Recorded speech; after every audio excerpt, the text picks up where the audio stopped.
अस्सलामु अलैकुम वरहमतुल्लाहि वबरकातुहू। Welcome to dentistry with doctor M. तो अभी हम कंटिन्यू करेंगे पार्ट 3 को, नवंबर 2024 आफ्टरनून और इवनिंग के पास papers. Question 71, colour change in methyl methacrylate is due to oxidation of tertiary amines. ये पास्ट में बहुत रिपीटेड एमसीक्यू है कि ऑक्सीडेशन होती है टर्शरी अमाइंस की तो कलर चेंज होता है इस केमिकल में।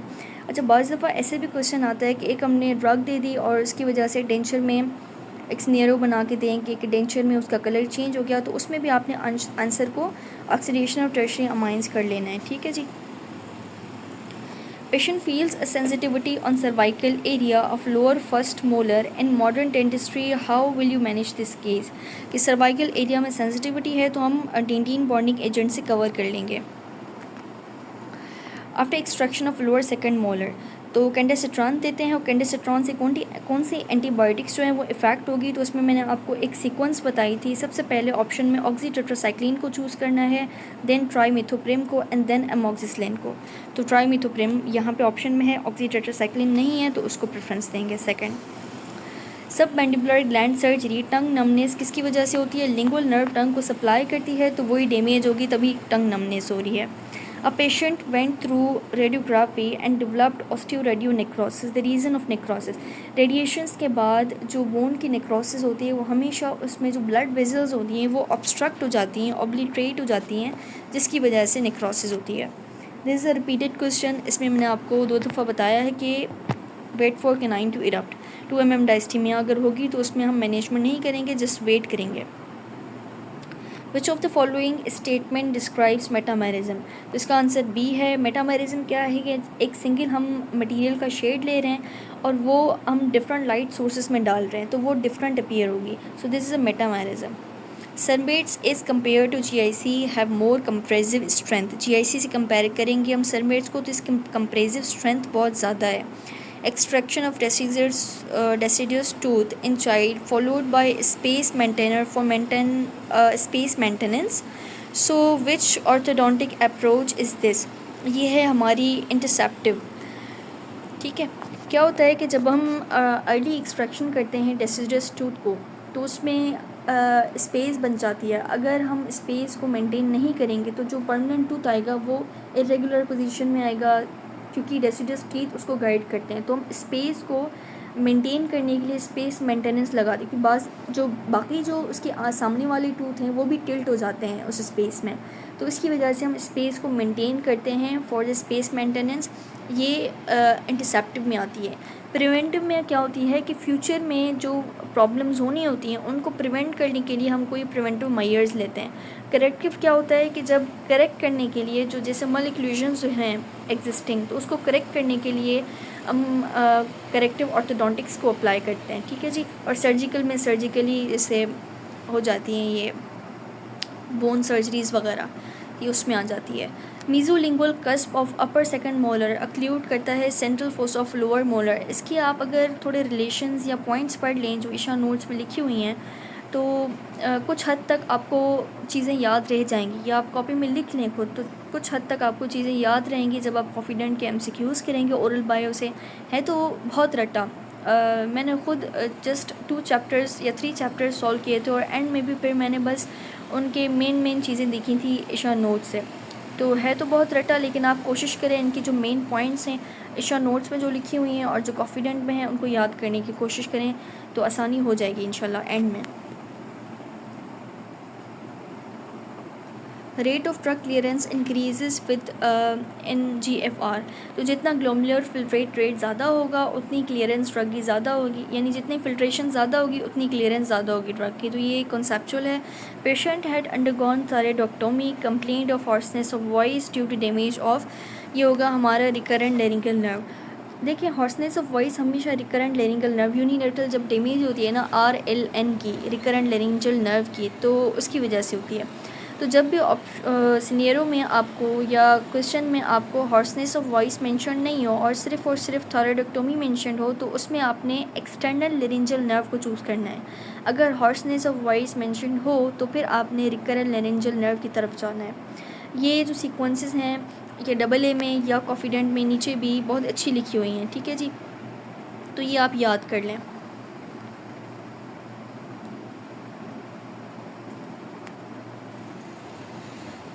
अच्छा, लेट मी ओपन अगेन।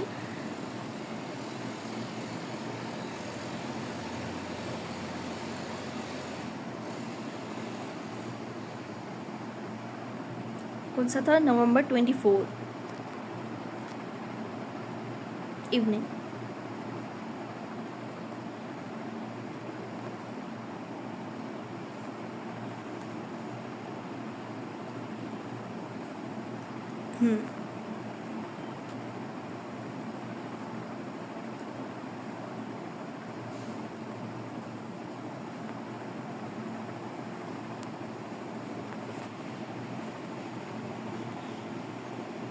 ठीक है, ये क्लियर हो गया। उसके बाद है सुपीरियर लेरेंजियल नर्व, जो है वो सप्लाई करती है किसको? क्रिकोथोरॉइड मसल को। This a branch of external laryngeal nerve. तो आपने एक निमोनिक याद रखना है, scar. S for superior laryngeal nerve cricothyroid को करती है, सी फॉर क्रिकोथोरॉइड, और ए स्कार। और बाकी जो भी मसल्स हैं, ऑल मसल्स जो हैं उनको रिकरल लेरेंजियल नर्व सप्लाई करती है। तो ये लैरिंग्स के मसल्स, उनकी नर्व सप्लाईज बहुत इंपॉर्टेंट हैं, ये आपने देख लेनी है। हाईएस्ट कोलेस्ट्रोल विद लिपोप्रोटीन, ये होगा हमारा एलडीएल। जो सबसे ज़्यादा जो कोलेस्ट्रोल को बॉडी में इंक्रीज़ करता है ना, वो एलडीएल होता है, जो बुरा वाला जो है वो हमारा लिपोप्रोटीन होता है। ठीक है, अब ये लिपोप्रोटीन्स बहुत इंपॉर्टेंट हैं। ये बेसिक आपको यूएसएमएल बायोकेमिस्ट्री से भी क्लियर करना चाहिए, उसमें बहुत अच्छे लिखे हुए हैं चार्ट, जस्ट मेन पॉइंट्स ना, लिपोप्रोटीन्स, काइलोमाइक्रॉन्स, इस तरीके से बेसिक्स जस्ट आपको क्लियर हो। उसके बाद आप आएँ AA की कोई हिंट्स में, जो उनमें सीक्वेंसेस लिखी हुई हैं या जो भी पॉइंट्स लिखी हैं उसको आपने पढ़ लेना है। अच्छा, हाईएस्ट जो कोलेस्ट्रॉल होता है इसकी सीक्वेंस है LDL सबसे पहले आएगा, ठीक है, देन VLDL। अगर LDL ऑप्शन में नहीं होगा तो हम VLDL को चूज़ करेंगे, देन HDL, देन काइलोमाइक्रॉन्स। तो ये सीक्वेंस आपने याद रख लेनी है। कुछ मैं निमोनिक्स आपको बताती हूँ। अगर क्वेश्चन में हाईएस्ट ट्राइग्लाइसराइड्स पूछें, हाईएस्ट ट्राइग्लाइसराइड्स पूछें, तो आपने निमोनिक याद रखना है CVCLH, CVCLH। C से काइलोमाइक्रॉन्स, V से VLDL, C chylomicrons remnants, L for LDL, H for HDL। ये तब सीक्वेंस चलेगी जब पूछते हैं हाईएस्ट ट्राइग्लाइसराइड्स किस में होगा, तो सबसे पहले आपने काइलोमाइक्रॉन्स को चूज़ करना है, CVCLH। ठीक है, उसके बाद हाईएस्ट प्रोटीन्स और हाईएस्ट फॉस्फोलिपिड्स, इन दोनों की सेम सीक्वेंस बनती है, और ये सीक्वेंस बनती है जब आप जो हाईएस्ट ट्राइग्लाइसराइड्स की मैंने बताई उसको आप अपोजिट कर लें। मैंने क्या बताया? CVCLH। तो जो बीच वाली C है ना, उसको आप कैंसिल कर दें, तो ये सीक्वेंस बनेगी, अपोजिट कर दें इसको, HLVC। ठीक है, HLVC, बीच वाली C आप काट दें, इसको अपोजिट कर दें, HLVC। तो ये हाईएस्ट जो प्रोटीन्स अगर पूछते तो सबसे पहले H फॉर HDL आएगा, अगर वो ऑप्शन में ना हो देन LDL आएगा, अगर वो भी ना हो तो VLDL एंड देन काइलोमाइक्रॉन्स। ठीक है, ये सीक्वेंस बनती है अपोजिट टू ट्राइग्लाइसराइड्स, और यही सेम सीक्वेंस आपकी हाईएस्ट फॉस्फोलिपिड्स अगर पूछते तो उसमें भी लगती। ठीक है, और यहाँ पे अब दूसरी सीक्वेंस हाईएस्ट कोलेस्ट्रॉल जो क्वेश्चन पूछा गया है उसकी सीक्वेंस आपको थोड़ी याद करनी पड़ेगी। उसमें काइलोमाइक्रॉन्स बिल्कुल एंड में आते हैं, और देन HDL सी, और सबसे जो पहले आता है वो LDL एंड देन VLDL आता है। इस तरीके से आप याद रखें। और कौन से काइलोमाइक्रॉन्स यानी जो लिपोप्रोटीन्स है वो कहाँ पे बनती हैं, ये भी बहुत इंपॉर्टेंट है। जैसे काइलोमाइक्रॉन्स जो हैं वो इंटेस्टाइन में होती हैं, और LDL लिवर में बनती हैं, HDL लिवर एंड इंटेस्टाइन दोनों में। तो कुछ आपको बेसिक्स इनके फंक्शंस पता होनी चाहिए कि काइलोमाइक्रॉन्स जो होती हैं वो ट्रांसपोर्ट करती हैं डाइट्री ट्राइग्लाइसराइड्स को, ठीक है, और VLDL जो होती है वो ट्रांसपोर्ट करती है इंडोजीनियस, जो सेल के अंदर होते हैं ट्राइग्लाइसराइड्स, उसको ट्रांसपोर्ट करती है। उसके बाद LDL जो होता है, LDL जो है वो बुरा वाला है ना, लिपोप्रोटीन है ना, वो क्या करती है बॉडी में टिश्यूज़ में कोलेस्ट्रॉल को ज़्यादा करती है, तो ट्रांसपोर्ट करती है कोलेस्ट्रॉल को टिश्यूज़ की तरफ फ्रॉम लिवर। और HDL जो है वो अच्छा वाला लिपोप्रोटीन है ना, वो क्या करती है कोलेस्ट्रॉल को टिश्यूज़ से रिमूव करती है और ट्रांसपोर्ट करवाती है लिवर की तरफ टिश्यूज़ से। तो ये जो है वो इम्पॉर्टेंट चीज़ें थी। आप अगर थोड़ा USMLE को देख लें बायोकेमिस्ट्री, तो that will be beneficial for you. Which structure is required for the protein synthesis? तो प्रोटीन सिंथेसिस के लिए हमारे राइबोसोम्स रिक्वायर्ड होते हैं। ठीक है,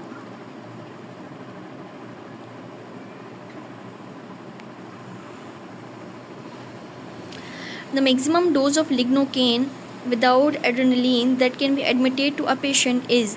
तो लिग्नोकेन जो मैक्सिमम डोज है विदाउट एड्रेनलिन वो है हमारा 4 विच इज़ इक्वलेंट टू 300, और अगर एड्रेनलिन के साथ हो तो वो होगा 7 mg पर kg बॉडी वेट, और which is equivalent to 500 mg। ठीक है, तो ये दो चीज़ें, ये दो पॉइंट्स आपने याद रख लेनी है। फाइब्रस डिस्प्लेशिया कास्ट बाय गिनाज 1 ये जीन है, तो ये आपने बस रट लेनी है। फाइब्रस डिस्प्लेशिया का जो ओरल पैथो में इम्पॉर्टेंट है, ये मैक्सिला में सबसे ज़्यादा होती है। ठीक है, इसकी अपीयरेंस क्राउन ग्लास अपीयरेंस होती है। ये जो मोटी मोटी चीज़ें हैं आपने याद रख लेनी है। फास्टिंग ब्लड ग्लूकोज 130 mg पर decilitre and random blood glucose 340। What further investigation would you recommend? तो हेमोग्लोबिन A1C करवाएंगे ताकि हमें 6 मंथ्स की जो ब्लड शुगर है वो हमें पता चले। A patient 4 days after blood transfusions develops allergic symptoms. On exam she is anemic. Which of the following possibility? अब देखिए 4 डेज़ के बाद ब्लड ट्रांसफ्यूशन के बाद एलर्जी हो रही है, तो इट मीन्स कि ये डिलेड हीमोलाइटिक रिएक्शन है। अब देखिए बाज़ दफ़ा क्वेश्चन समझ नहीं आए तो आप एक्सक्लूशन क्राइटेरिया देखें। अक्यूट हीमोलाइटिक क्यों नहीं होगा? क्योंकि acute with in few minutes हो जाता है। और एच और एबीओ इनकम्पैटिबिलिटी क्यों नहीं होगी? क्योंकि इसमें लिखा हुआ है कि वो मोर अक्यूट सिम्टम्स के साथ होती है, उसमें बैक एक, fever, chills with in minutes two hours after transfusion हो जाती है। ठीक है, तो इसमें डिलेड हीमोलाइटिक रिएक्शन होगा क्योंकि वो डिले हो रहा है। ठीक है ना, ब्लड ट्रांसफ्यूशन के बाद हो रहा है 4 डेज़ के। उसके बाद after 4 days of blood transfusion patient presents develops a temperature of 99 degree Fahrenheit, raised bilirubin, what is the likely cause? तो ये भी हीमोलाइटिक रिएक्शन होगा। ठीक है, डिलेड टाइप। अच्छा, ग्राफ्ट वर्सेस होस्ट डिजीज़ हमने इसमें क्यों नहीं किया? क्योंकि ग्राफ्ट वर्सेस होस्ट जो डिज़ीज़ होती है वो हमेशा 10 डेज़ के बाद होती है, 10 to 15 डेज़ बाद, और उसमें जो सिम्टम्स मिलते हैं वो यही सेम होते हैं जिसमें जॉन्डिस, टेम्परेचर रेस्ड, रेशेस के साथ होता है। हमेशा ये चीज़ याद रखिए, रेशेस के साथ ग्राफ्ट वर्सेस होस्ट डिजीज़। तो जब जहाँ पे भी 10 डेज़ 15 डेज़ ये मेंशन हो तो आपने ग्राफ्ट वर्सेस होस्ट डिजीज़ को करना है।